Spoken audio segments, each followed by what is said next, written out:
My name is Margo Sorum of Yoga Therapists of Alaska, and I'm glad that you've joined me today for ASD Yoga. We're going to practice the directions of movement and geek out to some of the terminology. So join me in Tadasana.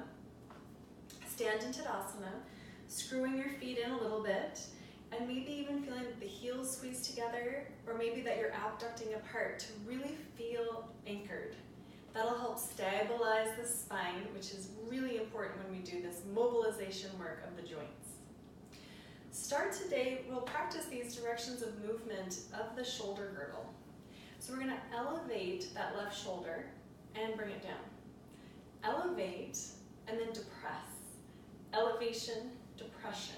Other side, elevation, depression. Elevation, depression. Both together. And imagine the muscles that are lifting those scapula up and the muscles pulling the scapula down. As you go up, tense and squeeze the other muscles. As you lower and come down, tense and squeeze those lower muscles.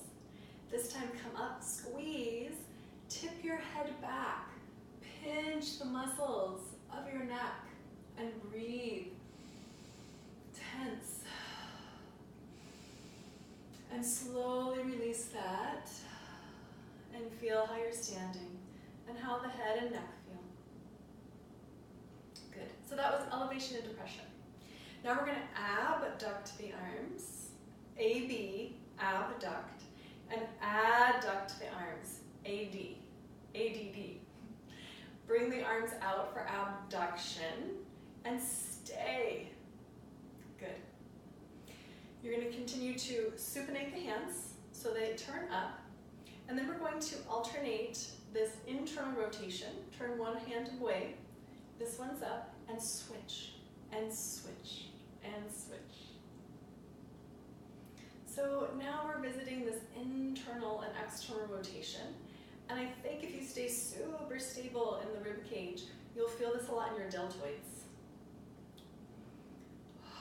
Almost feels like exotic dancing, but keep your spine still. Make the shoulders do this. Good, supinate both hands. That's when the palms face up. And then we're going to continue to let the arms come up and overhead. And this actually becomes a flexion of the shoulders. And we're going to stay with the shoulders flexed, but we're going to bend the elbows, turn the palms towards the ceiling, really extend through the fingers so the thumb is forward and the pinky is back, and then squeeze the elbows together and squeeze the elbows apart. And as you do this, really track the movement of that bicep and tricep. It's almost like doing little tricep extensions and squeezing, but stretch, strengthen. We want this balance and this hugging of the muscle to the bone. Who needs weights? Stay up, and we're going to create more range of motion as we create a halo in one direction. Ooh, really feel that you're pulling that humerus bone out of the shoulder and the other way. That upper arm bone working a ton, feeling the muscles hugging. Keep those fingers wide. Stay at the top and squeeze. Inhale. And slowly let the arms adduct back down. Excellent. So with the shoulder, we have we have flexion, and then extension moves behind. So we can flex and extend.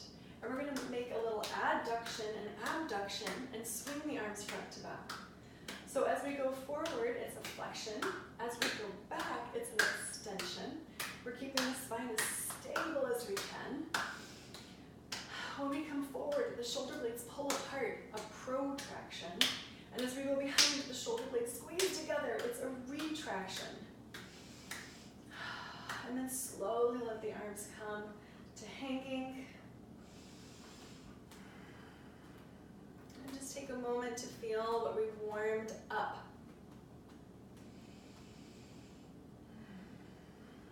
Kind of started to warm up the muscles in all those directions of movement. So we're going to start to combine all of them, and this creates a circumduction.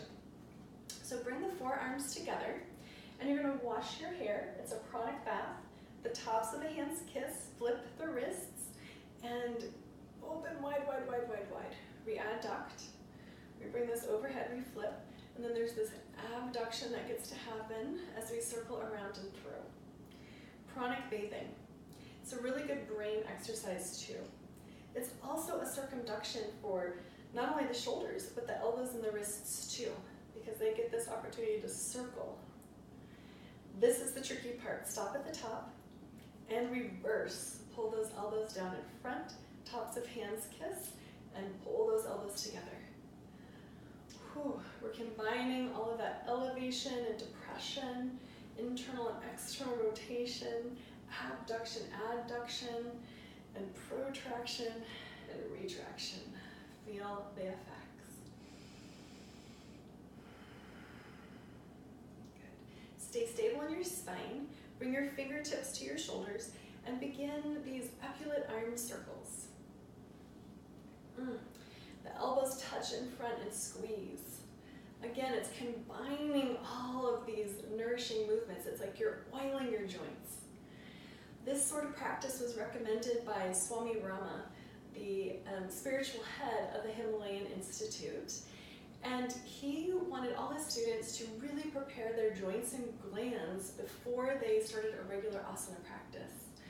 So we're thinking of this as a shoulder floss, and all poses will end up integrating these combinations of movements. Take your elbows at shoulder height, take the arms out, turn up. And this is the other mindful thing. When we stand and take the arms up, keep your spine super stable. It's like you have that block in between your thighs to keep yourself on the axis. Come back out, turn the palms away, and we're gonna do a little arm work, little finger work. So this is for the hands. The hands are gonna flex and extend, flex and extend, whoo, flex and extend. Really tighten and really stretch. A little bend in your elbows. Flick, flick, flick, flick. Whoo, this should burn in the deltoids. And let that go. And feel all the work that you've done. Let's do one final move. We're going to have this full circumduction again, called helicopters, in each direction. But to start this out, it helps to start with both hands overhead. And you're going to start with that right arm going forward, left arm going back. And then there's a little twist and they change. So my right arm is going forward, but my left arm is going backwards. It's like that right arm is doing the crawl stroke and that left arm is doing the back stroke. And then you speed it up. And then we reverse direction. So the right arm's doing the back stroke and the left arm's doing the forward stroke. Another way to treat this is like skiing. And at first your students might need to start with skier arms. And you just add the arms up big, big, big until they touch at the top. And then ultimately you'll learn to bypass them. It likely takes a little work in the mirror. All right, stand and feel all that we've accomplished for your shoulders. You can think of that as a shoulder floss. All right, a little more with the hands. Go ahead and flex the wrist, and it's like you're pushing down for Dandasana. And then we're gonna add this little lateral movement, side to side. Keep your elbow fairly stable, so it's the ulna and the radius moving, and feel the load in the forearms. Work your fingers and spread them. There's some tension, so that you really feel you're working these tissues in the forearm. And then turn this into hula hands. And your hula hands need to kind of resist one another. So you're building a little internal tension for the muscles and the joints and the bones to resist each other. And then take it forward and roll with the homies. Breathe. Good. And then supinate.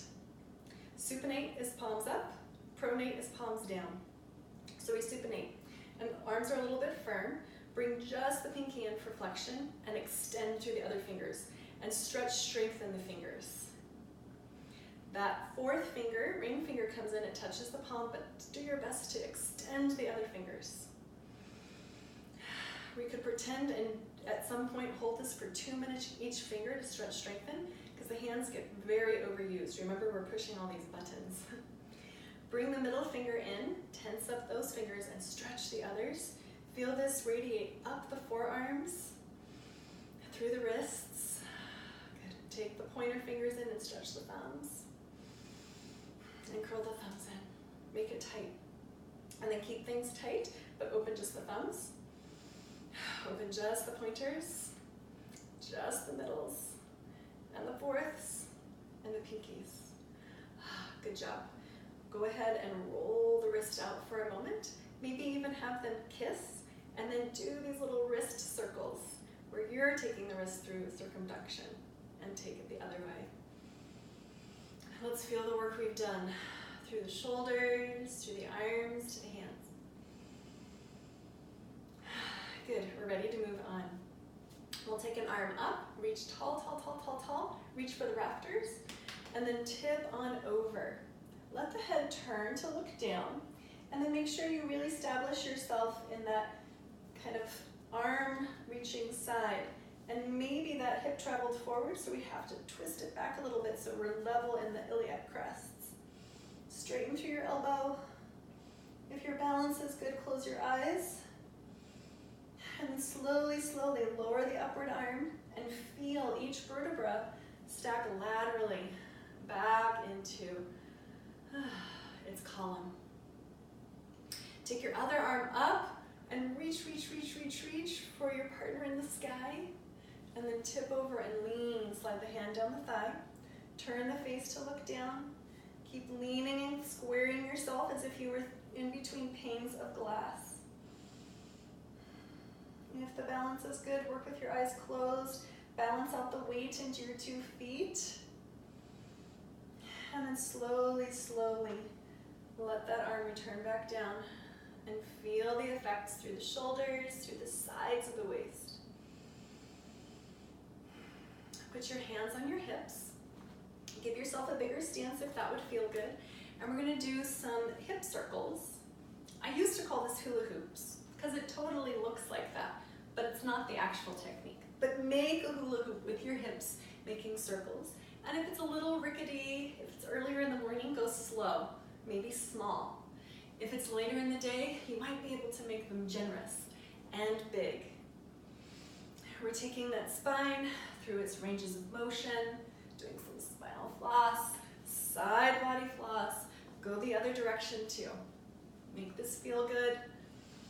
We're moving through that flexion, extension, lateral flexion, lateral extension.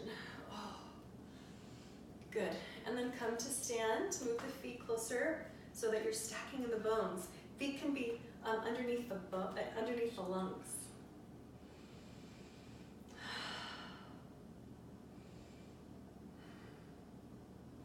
Good. Now we're going to work on the legs. Change your balance over to that left leg and swing that right leg forward and back. This is moving that leg through flexion when it comes forward and extension when you go back. And be mindful, you can see that in general I'm staying in a little bit of a forward bend, so I'm not letting that back go forward and back. I'm staying fairly stable in my spine and making the hip do this. My arms get to swing a little bit, and if I needed a little bit of balance, the wall is fine too. Use a little assist. Stand in both legs, close the eyes. And this is starting to bring up that nutritious cardio, where we've increased the heart rate a little bit, and we feel the blood moving and being delivered through even the little capillaries, without that jarring of the joints. So it's very nutritious cardio. Safe on the joints, fabulous on the heart. Turn and face the other way, or just switch legs. And swing this left leg forward and back. Notice my arms, I want to swing a little bit. And yes, there's a little bit of twist, but keep the spine as much an axial extension as you can. So as tall and long and organized as you can. This is really good for your knees too. Balancing poses are actually fantastic for strengthening the knees.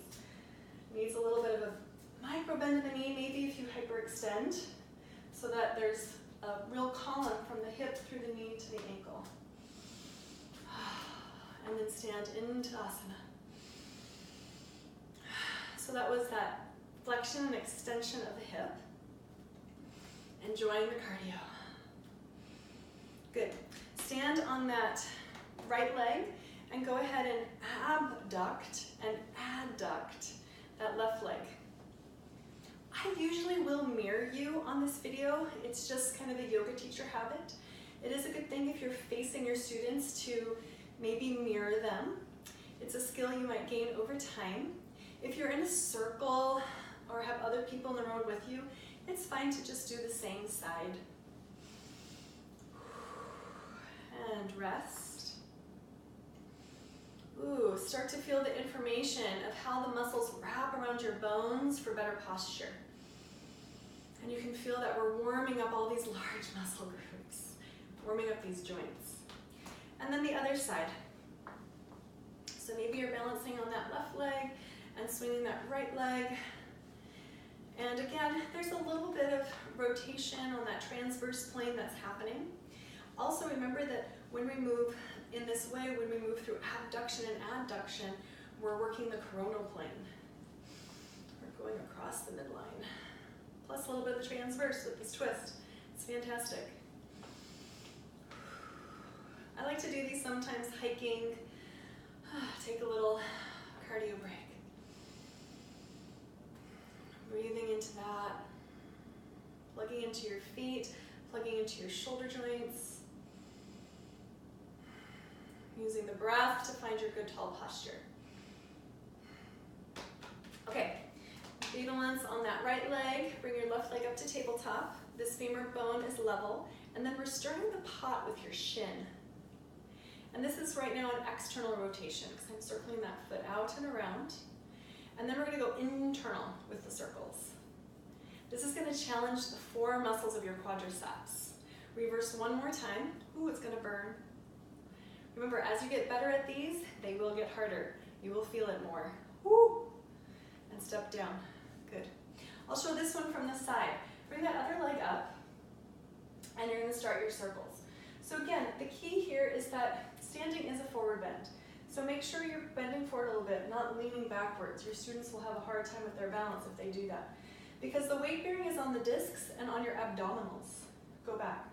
Your weight bearing isn't on those little bony processes in the back. So always a little forward to load the abs and to support the discs. And set that down. So we've gone through flexion, extension, abduction and adduction, internal and external rotation. We have one more movement to accomplish, and it is going to be the listing. We're going to strengthen this lateral leg line, which needs to be super strong for walking and for really starting to orientate in Tadasana with the feet forward.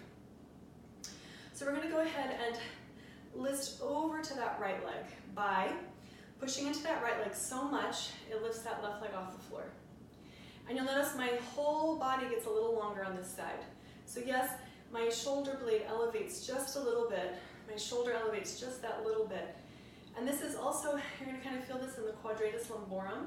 It looks a little bit like a lateral bend. And this literally can change your walking gait. My teacher, one of my teachers, a wonderful Feldenkrais practitioner, Gail French, has transformed my walking gait, and this listing is one of the things that's helped so much. And then the other side.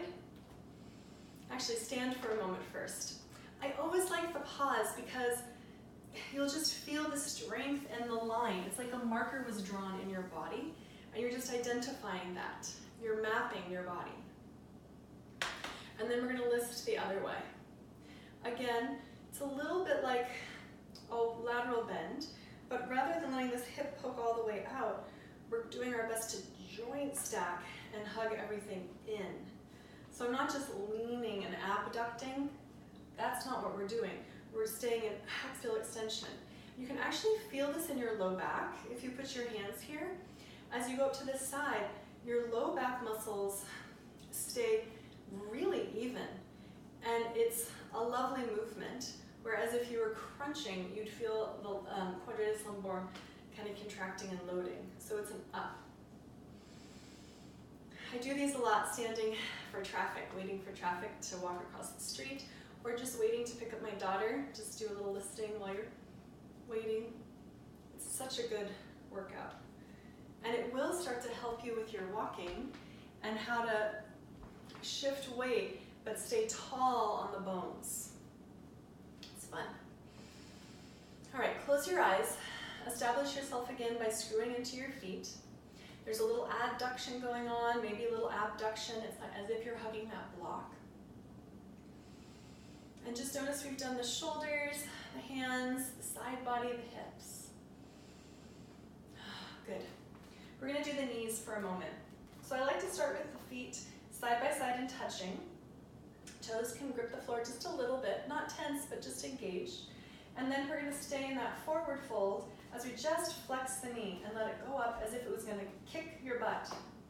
So keep that knee hanging right down next to the other one as you do this. And it's a quick movement, and then a quick movement. And it is engaging the hamstrings. Make sure the knees stay side by side. Do about 5 or 6 to each side, and then stand down. Good. I like to start with my feet all the way together, adducted. And then again, keep that forward fold as you let this left leg come out in front. And then plantar flex, point the toes, and then dorsiflex, pull the foot up towards the ceiling. So we're going to really isolate and keep the femur bone still, the shin still, and do this movement with the ankle and the foot.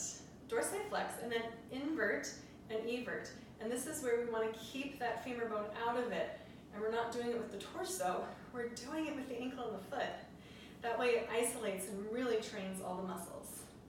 Combine that into a full foot circle, the other way, and stand in your feet. Close your eyes and see if you can perceive that the foot that was just working maybe a little taller and higher. There's more arch, there's more lift, more tigger in it. And then the other side. Take that other foot forward and start with your plantar flexion and dorsiflexion. Keep nice and joint stacked, so it will look a little bit like a forward bend. In this position especially, I see students leaning backwards all the time. So make sure that you have a bit of a forward lean to feel the weight in the bones. And then invert and evert. Keep that femur still, and then do your full foot circle.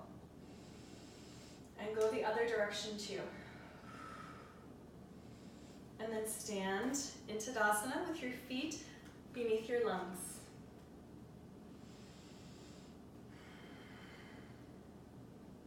All right, last movement is a balance movement. We inhale and come up onto the toes, the shoulders flex forward a little bit. And then we slowly lower down, coordinating the arms coming down and the heels touching down. And we'll do that again.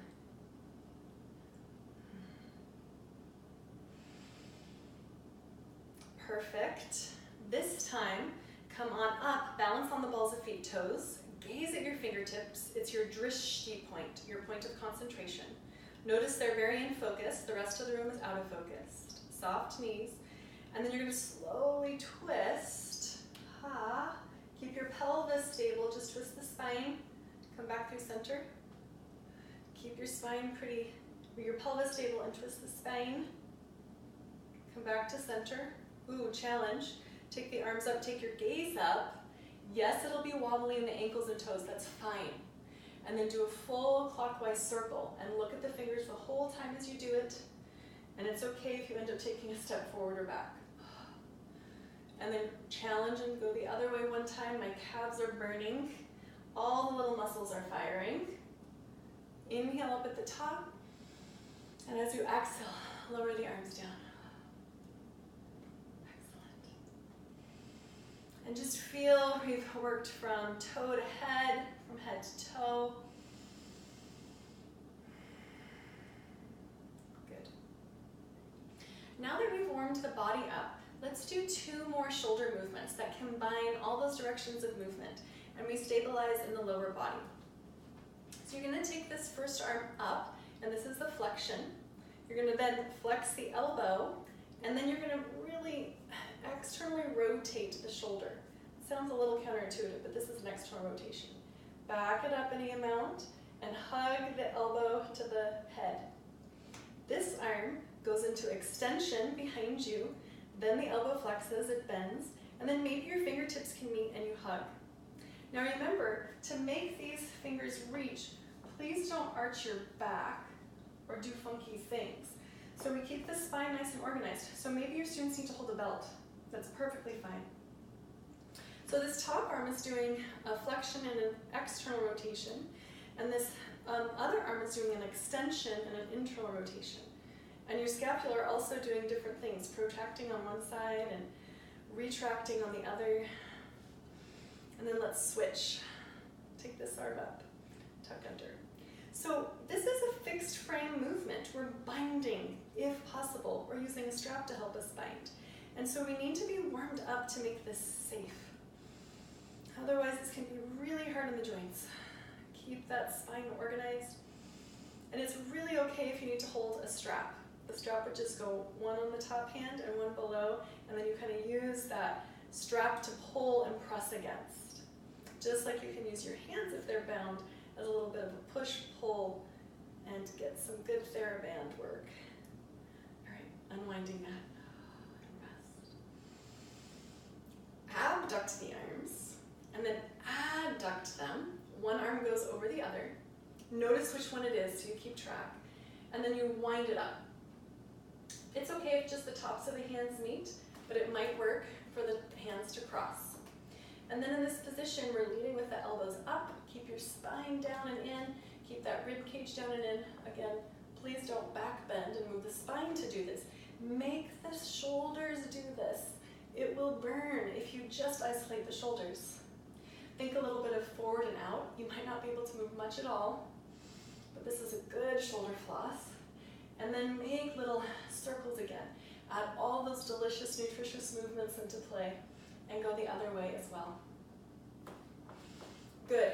Remember what arm is on top and unthread your arms.